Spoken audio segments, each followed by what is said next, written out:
அந்த வானத்தை போல மனம் படைச்ச மன்னவனே, பனி துளிய போல குணம் படைச்ச தென்னவனே,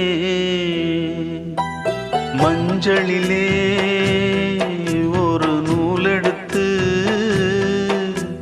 விண்ணுக்கும் மண்ணுக்கும் சம்பந்தம் உண்டுன்னு சொன்னது யாரு? அது மன்னவன் பேரு.